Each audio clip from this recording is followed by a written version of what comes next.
Howdy folks, Doc here with Last Best Tool. And well, it's time to upgrade my chunk of railroad track. And actually this was a substitute. I used to have a beautiful 134-pound Hay Budden Anvil, wrought iron anvil, made in I think about 1921 according to the serial number. And I loved that thing. I passed it on to an up-and-coming blacksmith in the local area, and that's one of the things you have to kind of consider is how much it costs to move an anvil around. But anyway, I sorely missed it. However, it was on the bigger side for the kind of work that I do now, which is, you know, mostly flattening and bending and kind of altering the shape of stuff. I'm not blacksmithing. And I've had this chunk of railroad track forever, and they're common railroad track anvils, but it just is, it's quite limited, and you've seen me use it in other videos. So anyway, I thought I'd contact the VEVOR company, which I've done a couple of reviews of their other products. They sell a ton of different things, but I'd been researching inexpensive anvils. I had looked at some at different stores. This is a cast steel anvil, cast steel tool or tool steel anvil with a Rockwell hardness of about 50.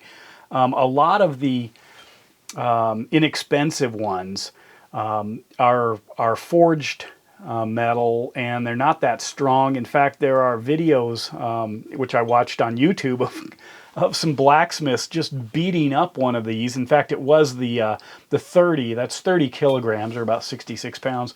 There was just beating up the anvil with I think it was a 10-pound and a 16-pound sledgehammer. And yeah, they dented it up, but it never broke or anything.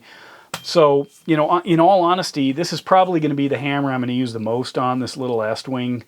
However, an anvil this size is probably good up to about a 3-pound head. And here's a Fiskars with a 3-pound head. You wouldn't want to go much further than that. Here's a Fiskars with a 4-pound. That's probably too big for this anvil. But that's not why I got it. I got it because I missed having a nice, heavy, dense slab, perfectly flat slab of metal so I could do some adjustments. Sometimes I get tools and I want to straighten them out, or I want to flatten blades, make modifications on it. And so I missed the anvil. So when I contacted them, they said, sure. And they sent me this. Overall, I'm impressed with it, especially for the price. You can get it for well under 150 bucks. In fact, I just checked their website. It looked like it was 129 or something like that. And then there was I've got a coupon for $10 off. I'm not trying to promote it. I'm just saying I went a long time without replacing my anvil because I didn't want to spend another $7 or $8 a pound for one of the historic ones like my Hay Budden to replace it. But I didn't like any of the inexpensive ones that I saw anywhere.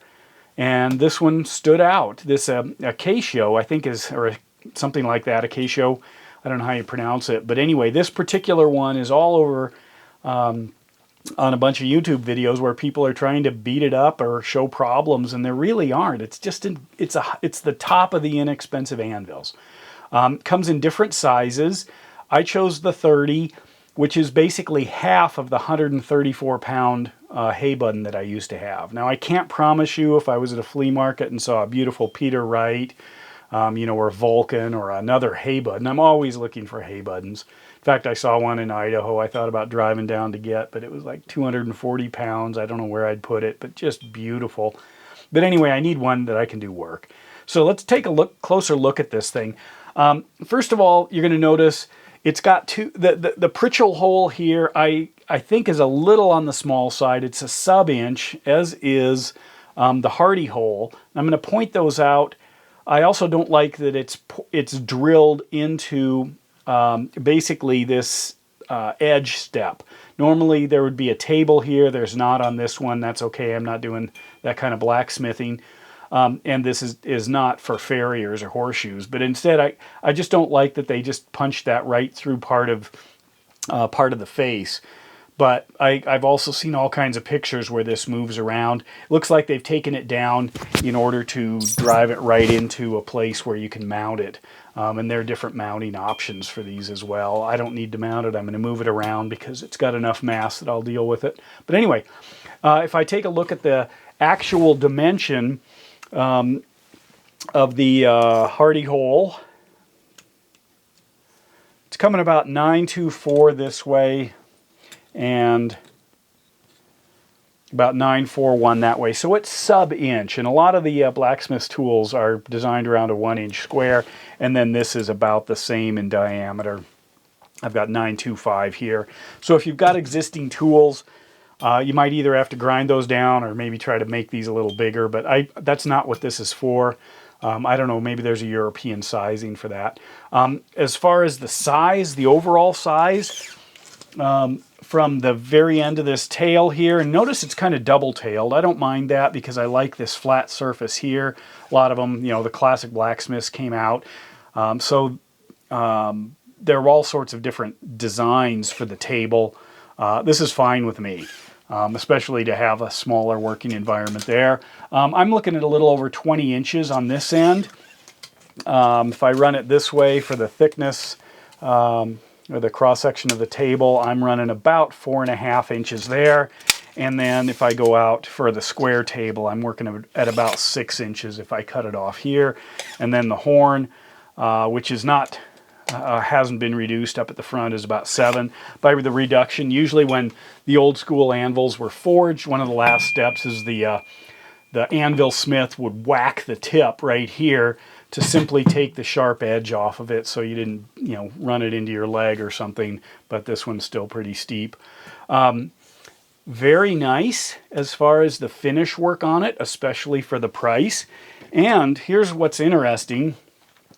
A lot of times we do, you know, a hammer test, you know, or a rebound test. In blacksmithing, one of the things you want is a good rebound so you don't have to use muscle strength to keep lifting up your blacksmith hammer. So the rebound is critical, but it also is an indication of the solidity of the thing. So I've got a steel ball bearing here, and see what happens.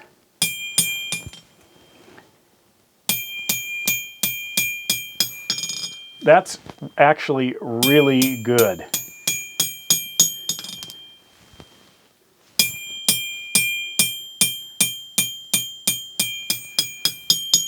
So, before I lose it again, this is actually an excellent rebound for a forged steel anvil. Now, there are also, this anvil almost has a subculture on the internet, and there are people who buy these and then kind of take the blue paint off them, polish them up as raw steel, and then rust them to make them look a little bit more antique. It's just a good, solid working anvil, and I'm happy with it. I haven't done a lot with it yet, but I have just needed this kind of a workspace for quite a while, and ever since I sold mine. The wrought iron ones often have, the high quality ones have a steel plate that's actually welded to the top.